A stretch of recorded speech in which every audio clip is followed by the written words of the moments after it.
toutes les personnes nouvelles dans cette paroisse, c'est à jamais. Loué soit Jésus-Christ! À jamais, très bien.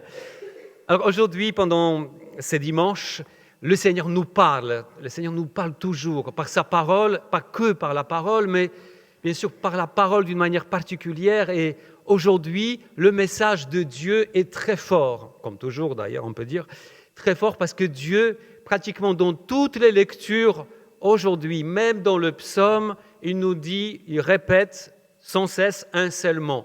Mes pasteurs, mes pasteurs, mes pasteurs. Et nous, quand on suit un peu les médias, les nouvelles, quand on voit un peu les prêtres de notre paroisse, de vos paroisses, etc., vous dites, nos pasteurs, nos pasteurs, nos pasteurs. En fait, Dieu, dans la première lecture, parle d'une manière forte aux pasteurs de son peuple. Vous savez que dans l'Église catholique, Dieu a confié de guider le peuple de Dieu par des pasteurs, et ce sont des prêtres, des évêques et le pape, bien sûr. Et du coup, et souvent, quand on voit un peu l'état des lieux, quand on parle de pasteurs, l'état des lieux n'est pas très génial.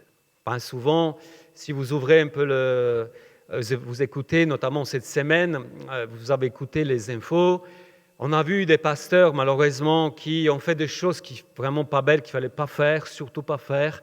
Un peu comme c'était dans la première lecture que Dieu reproche, au lieu de rassembler, au lieu de s'occuper de mon peuple, de brebis, hein, le symbole, c'est le brebis. En fait, vous avez dispersé, vous avez abîmé, vous avez fait périr. Et en fait, malheureusement, il y a certains prêtres, comme certains fondateurs de communautés, comme par exemple, ce qu'on vient d'apprendre, c'était par exemple le père Delfieux, donc fondateur des fraternités monastiques de Jérusalem. Après, on a entendu parler de l'abbé Pierre. Après encore, on a même entendu parler des fondateurs des communautés Saint-Martin.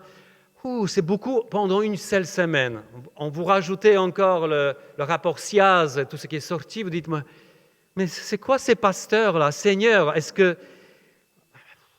Après, vous regardez tout petit peu le pape, hein, je me rappelle, par exemple, Saint Jean-Paul II, il était saint, il était super, mais on lui a reproché aussi qu'il a tellement délégué les affaires du Vatican, qu'il a tellement fait confiance à ses collaborateurs que, par exemple, les finances des Vaticans, c'était vraiment pas beau. Après, il y avait Benoît XVI qui est venu, c'est super théologien, mais qu'est-ce qu'il était timide et nul par rapport au contact avec les gens, les foules. Et en fait, après, vous regardez les prêtres de votre paroisse, vous dites, il y a un tel qui a dit qu'il ne fallait pas dire, ou bien qu'il fallait agir, il n'a pas agi, ou bien il a dit des choses blessantes.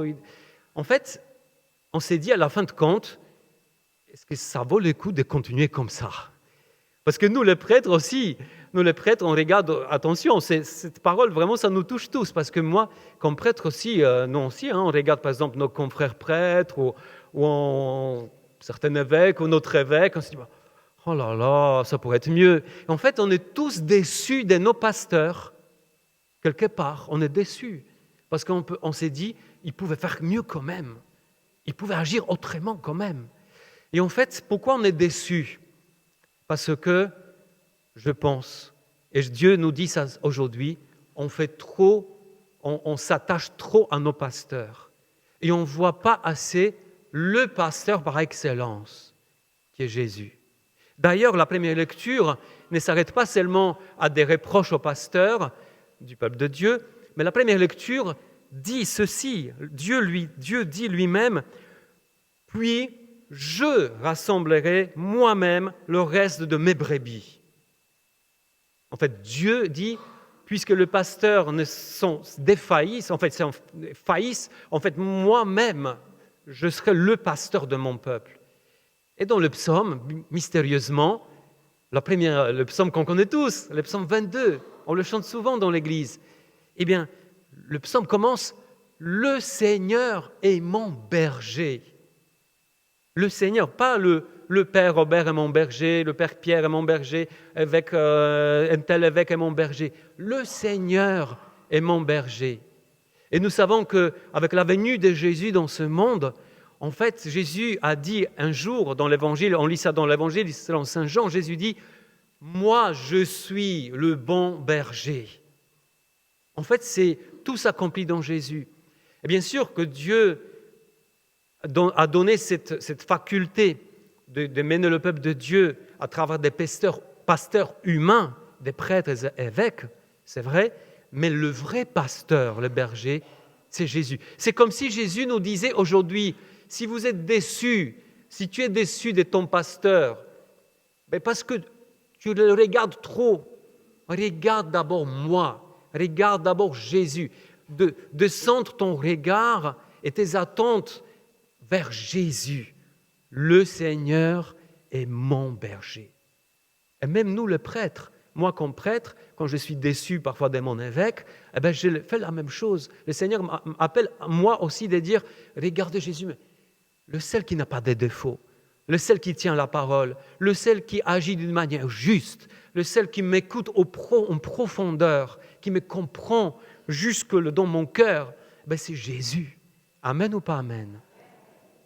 Et c'est pour ça que la parole de Dieu est forte. Quand on s'arrête un peu et on creuse la parole. Et le Seigneur nous invite à cela. Et vous voyez, c'est très beau. Même Saint Paul, dans la deuxième lecture, il dit, mais qui a versé le sang pour toi? C'est Jésus. Ce n'est pas un prêtre. Même s'il y a parfois des prêtres, des pasteurs qui versent le sang pour ces brebis, surtout dans le pays des persécutions. Mais ils le font parce que Jésus l'a fait le premier. Il a donné l'exemple. Le seul qui a versé le sang, qui s'est vidé de tout son sang, c'est Jésus. Il a donné sa vie pour toi, par amour pour toi, parce qu'il est le vrai pasteur, le vrai berger, qui t'aime jusqu'à la folie, jusqu'à mourir pour toi. Et le Seigneur vraiment nous invite à cela, à vraiment nous un peu dévier notre regard, de centrer notre regard vers Jésus aujourd'hui. Et Jésus, c'est tellement fort, on nous dit qu'il nous a tellement aimés qu'il a détruit le mur de la haine qui est entre nous. Alors, ici, dans la parole de Dieu, c'était le mur de la haine entre les Juifs et les païens. Mais on peut se dire, mais tout mur de haine on peut avoir entre les autres, qui ont été montés en nous, parce qu'on s'est blessé aussi, pas seulement entre vous et pasteurs, mais aussi entre nous tous. Ça arrive, c'est souvent la haine, la colère, et ça met des murs entre nous. Jésus nous dit, accueille-moi comme bon pasteur de toute ta vie, de ton cœur, et tu vas voir que même les murs qui sont dressés en toi pour X raisons vont tomber aussi un jour. Et ça sera la paix. Amen. Voilà. Et la troisième chose, peut-être un peu la dernière chose, c'est que Jésus nous invite aussi à une autre chose, à prier pour les pasteurs. Parce que Jésus nous montre dans l'Évangile que, voilà, il est là avec ses disciples, avec ses apôtres. Les apôtres, c'est des pasteurs que Jésus prépare. Parce qu'un jour qu'il va mourir sur la croix, il va ressusciter, il va monter au ciel. Il est le bon berger, mais voilà, il va laisser visiblement sur la terre des pasteurs humains. Mais il les prépare. Il les choisit, mais il les prépare. On voit bien qu'il les envoie en mission. Aujourd'hui, on voit qu'ils reviennent de leur toute première mission. Ça doit être tout impressionnant, parce qu'ils se sentaient incapables, tout simplement. Donc, ils reviennent de la mission, ils sont tout contents. Jésus dit, il voit leur fatigue.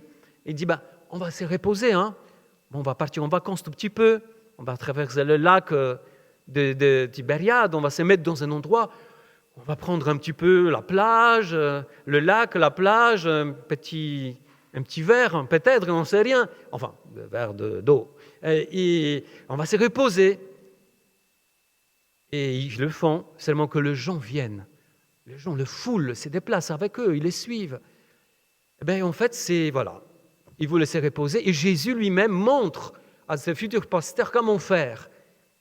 Jésus voit cette foule assoiffée, malade, qui a besoin de consolation, qu'on a besoin de quelqu'un qui va les relever. Et Jésus, il est tellement saisi de compassion avec toute la fatigue qu'on peut avoir, qu'il renonce au repos, il continue. Il donne comme ça, Jésus, l'exemple à ses disciples, aux futurs pasteurs, de faire pareil. Mais vous avez bien compris, quand on est fatigué, pas que le prêtre, même vous aussi, vous avez bien travaillé, parfois quelqu'un vient vous encore embêter, entre guillemets, c'est pas évident, hein, vous avez envie de envoyer balader n'importe qui. Et c'est normal, parce qu'on est fatigué, on a besoin de repos.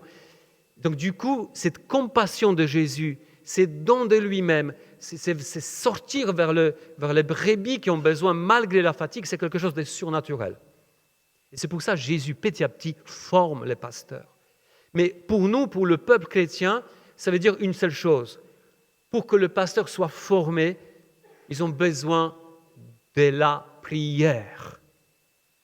Parce que parfois, on voit des pères, comme moi aujourd'hui, je suis habillé, je suis monté un tout petit peu au-dessus de vous, à l'autel, on le voit, voilà, c'est tellement digne, c'est tellement grandiose qu'on s'est dit, ils sont autres que nous, ils sont au-dessus de nous, ils sont plus branchés avec le Seigneur que nous. Mais nous sommes, tous les pasteurs, nous sommes des personnes humaines, comme vous et moi. Et on a besoin de votre prière, parce que c'est vrai que l'attente des brebis, c'est d'ailleurs de vous, est grande par rapport au pasteur. Et c'est normal, parce qu'on voudrait que le pasteur soit comme Jésus. Et c'est normal. Mais il faut savoir qu'à chaque fois, quand on demande des choses comme ça, c'est quelque chose de surnaturel. Ça doit dépasser la nature humaine. Et c'est du boulot. Et c'est un grand, grand boulot pour chacun de nous. Je me rappelle un jour, j'étais en Pologne pendant les vacances, là, je suis polonais, je rentre de mes vacances, et quand j'étais dans ma région, et on m'a raconté qu'un jour, il y avait un saint, bienheureux maintenant, bienheureux cardinal, très connu en Pologne à l'époque du communisme, qui s'est battu pour l'Église, qui s'est battu pour les gens qui étaient persécutés. Il s'appelait Wyszyński, cardinal Wyszyński. Il est béatifié depuis quelques années. Et en fait, c'était le primat de la Pologne, donc l'évêque, on peut dire le plus important de la Pologne. Il visitait région par région. Et quand il est venu dans ma région, là où mes parents habitent, en fait, on m'a raconté, donc toute la foule qui est venue le voir, écouter, et donc il parle aux gens, et à un moment donné, il y a une voix s'élève de la foule, il dit « Éminence, donnez-nous des saints prêtres ». Enfin, il y a déjà le pasteur, donnez-nous des saints pasteurs. Lui, il s'arrête, il réfléchit, il ferme les yeux, et il dit, à un moment donné, il dit « Oui, l'Église va vous donner des saints prêtres, mais d'abord, donnez-nous des saintes familles. » Qu'est-ce que ça veut dire? Ça veut dire tout simplement que nous, les prêtres, comme des personnes humaines, comme vous et moi, nous grandissons, on a tous un père et une mère, nous grandissons dans une famille. Si la famille est blessée, si la famille est abîmée, si la famille vit des choses très très difficiles, vous savez que les enfants sont impactés les premiers. Et les enfants grandissent avec parfois des blessures petites, parfois énormes. Et du coup, après, ça donne des pasteurs qui ont besoin de guérison, de formation, de travail sur eux-mêmes. Et c'est pour ça, si vous donnez, si on prie, si on œuvre, si on travaille pour avoir des saintes familles, ça veut dire les familles qui prient ensemble, les familles dans lesquelles on se pardonne, dans les familles dans lesquelles on transmet le message de Jésus, petit à petit, ça va faire donner tout simplement des saints prêtres. Donc il y a un travail pour nous tous.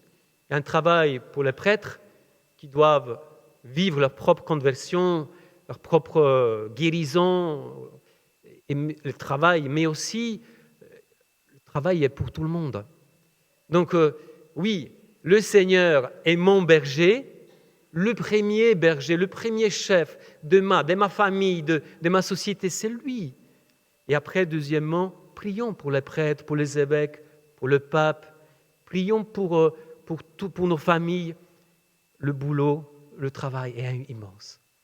Et que le Seigneur nous aide, à chacun de nous, d'être vraiment avec lui, œuvrer avec lui, pour que nous puissions avoir toujours plus des saints pasteurs, des saints évêques, des saints prêtres, des saints papes. Amen.